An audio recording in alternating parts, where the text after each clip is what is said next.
किसी तड़कती फड़कती नित्यांगना को पेश करो।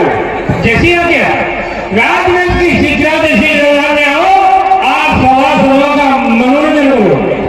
झूमेगी गगन गाएंगे और ये रात पिएंगे, झूमेगी गगन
कट गई है।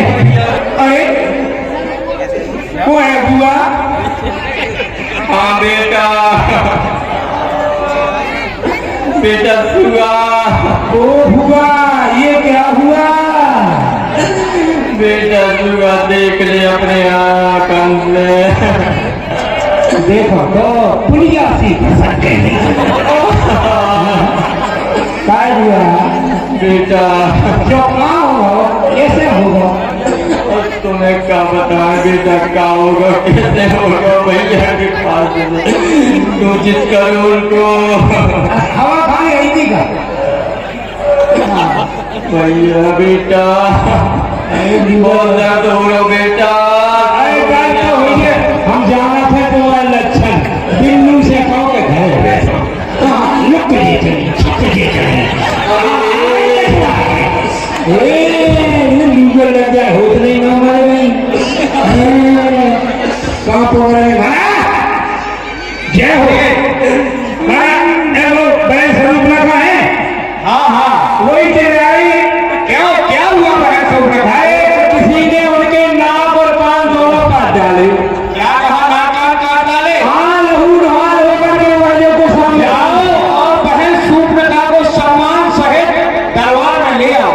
अच्छा जी जी बेटा सामान ले आओ। महाराज ने कही के सामान सहित लगा लिया। चलो भैया, अरे सम्मान सहित कहा होगा?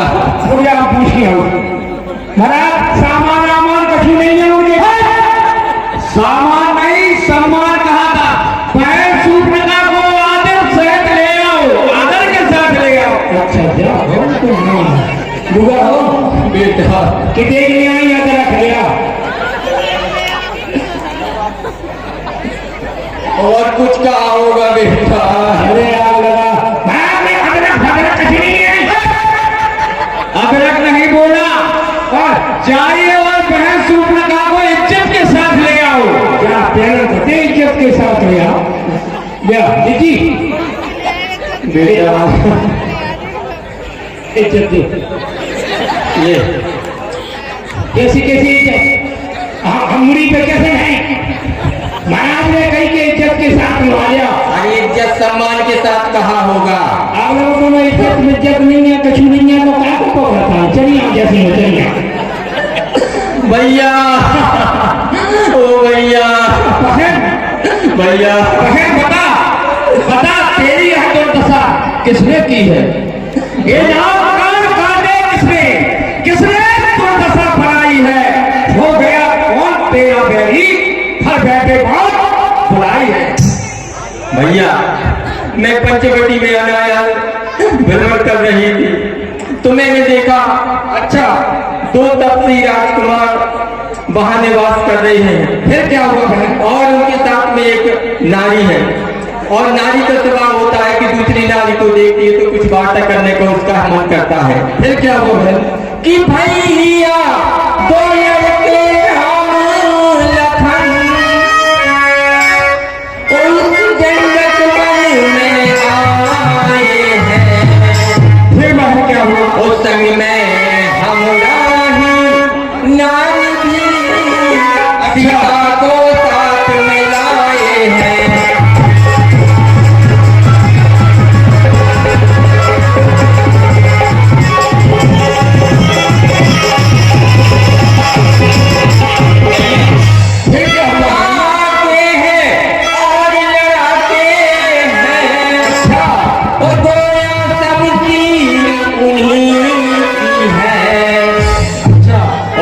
पंचवटी में रहते हैं जैसे जागीर मुर्गी है।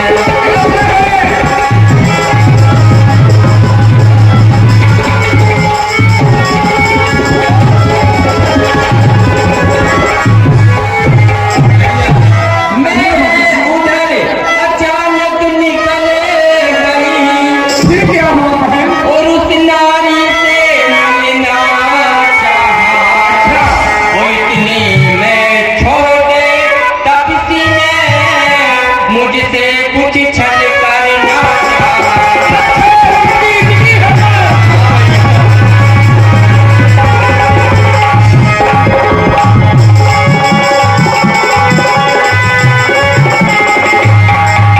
और भैया, जब मैंने तुम्हारा नाम लिया तो उन्होंने क्या कहा? क्या कहा बहन? जब मैंने तुम्हारा नाम लिया तो उसने तुमको दी गाली। इतनी हिम्मत उसकी? भैया गाली दी, गाली। गाली दी? हाँ, तो उसने तुमको दी गाली और मेरी यह कान कतर डाले, मेरी यह नाक काट डाले।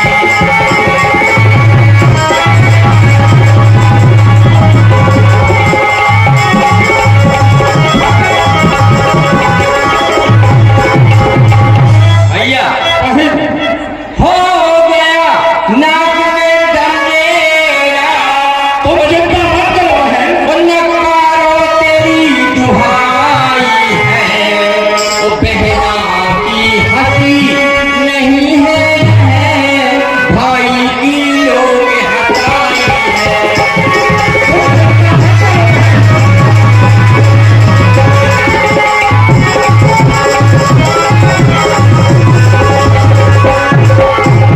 भैया, एक बात और कहती हूँ, बताइए। और मेरी नाक कटी तो कटी, और अब अपनी नाक संभालो बहन तुम। तुम चिंता मत करो। अब अपनी नाक संभालो तुम। वो जग में जो ऊंची नाक नहीं तो नकटा नाम धरा लो।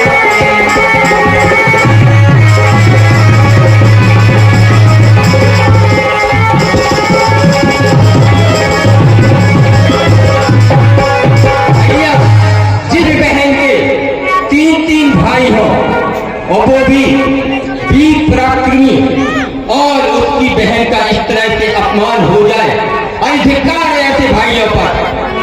चलो और उठकर अपनी बहन के अपमान का बदला लो।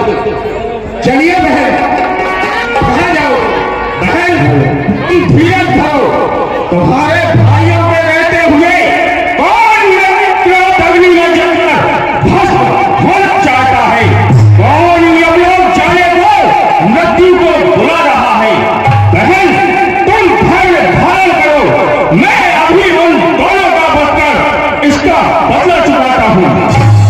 भैया मैं ध्यान को धार तभी धरूंगी तब अपने अपमान का बदला उन तपस्वियों से लूंगी। चलो मेरे साथ। चलिए बहन, मार्ग मैं दिखाती हूँ। चलो बहन चलो। सो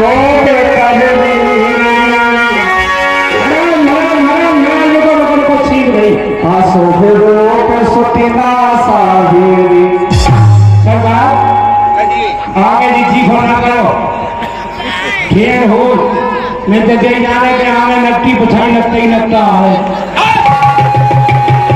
क्या करता है? हेलो लक्ष्मण कहिए ना, वही देखो आकाश मंडल धूल से भर गया है। खरदूषण 14,000 राक्षसी सेना के साथ अपनी ओर आ रहे हैं। इसलिए जब तक मैं इन दुष्टों के बल दर्शन करूंगा तब तक तुम सीता को पर्वत कंदरा ले जाओ। जो आज्ञा नाथ हे लक्ष्मण, परंतु सावधान रहना। जो आज्ञा। चलिए माते चलिए। भैया बहन कहो। हो रहे। ठीक है बहन, अभी देखता हूँ। हे मंत्रीवर, कहिए महाराज, यह राजकुमार को मनुष्यों के आभूषण दिखाई देते हैं। देखो ऐसा सुंदर स्वरूप और पेट आज तक हमने अपनी आंखों से नहीं देखा। सत्य है महाराज। देखा भी नहीं, आज तक सुना भी नहीं। सुनो, नाम है असुर देवता मनुष्य और मुनि, इनमें से सबको हमने देखा है और अपनी भुजाओं के पराक्रम से जीत कर मार डाला है। परंतु हे भाइयों, अपने जीवन में ऐसी सुंदरता नहीं देखी। सत्य करते हो महाराज। यद्यपि अपराधी आगे हैं, मिल गया हमें, फिर भी एक अनुपम बालक है, ये मानने योग्य नहीं है। शर्त एक है छुपी हुई, सुंदरी हमें अर्पण कर दें, जीते जी लौट जाएं, ऐसा उनको आदेशित कर दें। महाराज खरदूषण की यात्रा स्त्री को हमको अर्पण कर दें तो जीते जी दोनों भाई लौट जाएंगे। मंत्री जी सुनिए और अपने राजा खरदूषण से कह दीजिए कि हम क्षत्रिय वीर कहते हैं, वन में शिकार ही करते हैं। तुम जैसे दुष्ट मृगों को तो हम सदा ढूंढते फिरते हैं। बलवान शत्रु को पाकर भी उससे लोहा ले सकते हैं। यदि काल सामने आ जाए तो उससे भी लड़ सकते हैं। हम मनुज हैं लेकिन धनुज वंश के विनाश करने वाले हैं।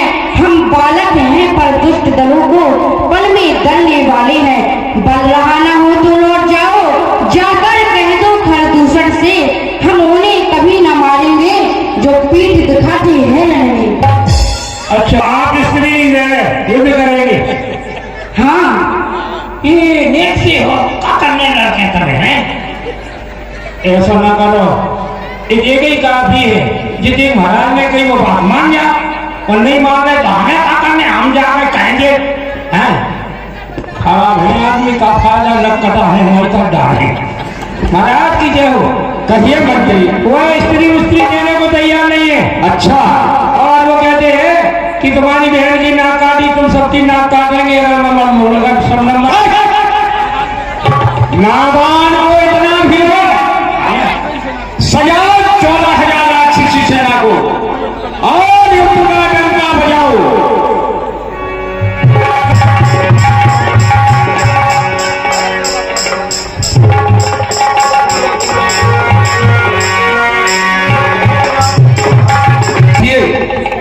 ये तो सबने स्वाहा हो गए। तुम बची अब मरने की। हम क्षत्रिय वीर बालक हैं, खेल खेल में तुम जैसे दुष्टों के दांत खट्टे करने का खिलवाड़ करते हैं। नादान युद्ध का ज्ञान नहीं, पर बातें बड़ी बनाता है। हम जैसे महान वीरों के किंचित नहीं गजाता है। अपराधी है, उत्पाती है, पर इसका भी बताऊंगा। अपमान उपद्रव करने का शब्द में मजा चखाऊंगा। लंकापति का सेनापति जो ही अगर दिखाता है, आलम होगा भगवान से, लड़ने में खौफ खाता है। अभिमानी दुष्ट नराधम है, पल में यमलोक पठाऊंगा। तुझको तेरी सेना को भी बाणों से मार गिराऊंगा। हो सावधान, तलवार उठा, अब तेरा नहीं ठिकाना है। 14,000 सेना के संग तुझे काल गाल में जाना है। इतना अभिमान नादान, आजा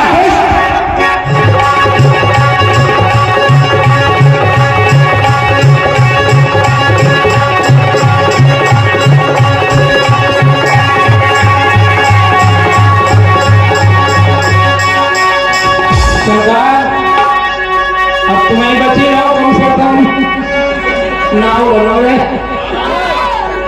है नादान बालक, तेरा इतना अभिमान।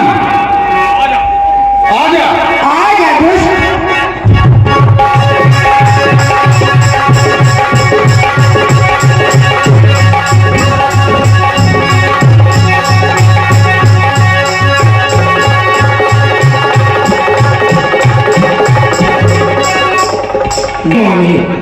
जय चले गए। अब कहो स्वामी जी, ओ जी, अब तो तुम्हारी छाती ठंडी आ गई। इन सबको 14,000 14,000 हर दूसरा तीसरा ले भी गए हैं। तीनों भाइयों को समाप्त करवा दिया। अब लंका पहुंचती हूँ और लंका हो जाओ तो और लंका का विनाश शुरू करती हूँ।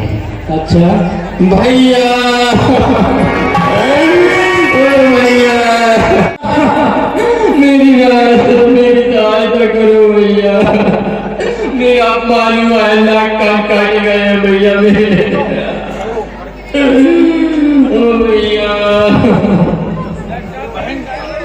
भैया बता, तेरी ये दुर्दशा किसने बनाई है? ये नाक कान काटे किसने? किसने दुर्दशा बनाई है? मेरा बैरी बन गया कौन? किसने खुद मौत बुलाई है? धीरज धरके ये बहन, कहो किसको यमलोक पठाऊं मैं? चुटकी में किसे मसला डालूं? पल भर भी देर न लगाऊं मैं। भैया, मैं पंचवटी में भ्रमण कर रही थी। पूरा वृत्तांत बताती हूँ, सुने आप। कि भैया दो लड़के उस संगत वन में आए हैं। उस संग में हम नाल भी सीता को साथ में लाए हैं।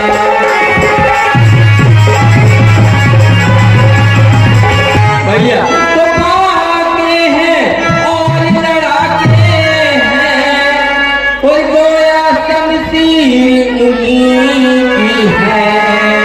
कोई पंचवटी में रहते हैं, जैसे जागीर उन्हीं की है। मैं उधर अचानक निकल गई भैया, उस नारी से मिलना चाहा। इतनी मैं छोड़ तपसी ने मुझसे कुछ छल करना चाहा। भैया उस छोटी तपसी ने मेरा अपमान कर दिया, मेरे नाक कान काट डाले। क्या कहा बहन? भैया बहन तुम खरदूषण किसरा के पास क्यों नहीं गई? भैया, यहाँ आने से पूर्व मैं सर्वप्रथम खरदूषण किसरा के पास गई थी, परंतु वह युद्ध भूमि में मारे गए। वो सेना लेकर गए वहाँ, वो दोनों में घोर संग्राम हुआ। मैं देख रही थी खड़ी खड़ी उन सबका काम तमाम हुआ।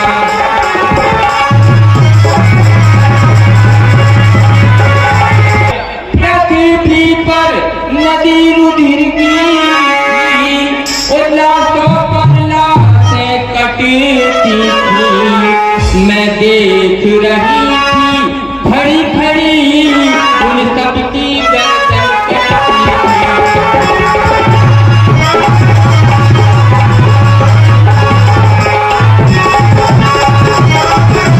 भैया, खरदूषण शिक्षा और 14,000 सेना के साथ युद्ध भूमि में मारे गए भैया।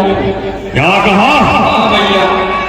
सूर्यमजय, लंकाधिपति राक्षसेन रावण के रहते कौन मेरी क्रोधाग्नि में चलकर भस्म होना चाहता है?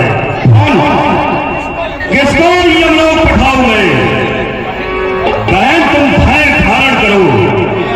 मैं अभी उन दोनों बालकों को वध करके यमलोक पहुंचाता हूं।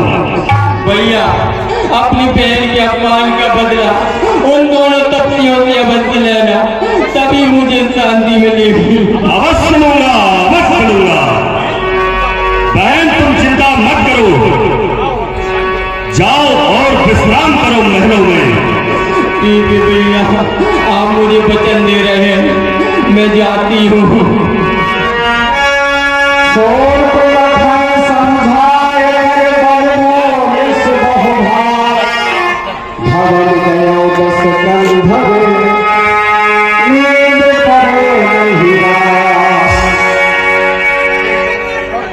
हे चंद्रशेखर, आज मेरा मन स्थिर क्यों हो रहा है? बार बार मेरे हृदय में यह कोलाहल कैसा? आज मेरी आंखों के सामने ये विद्युत प्रकाश कैसा?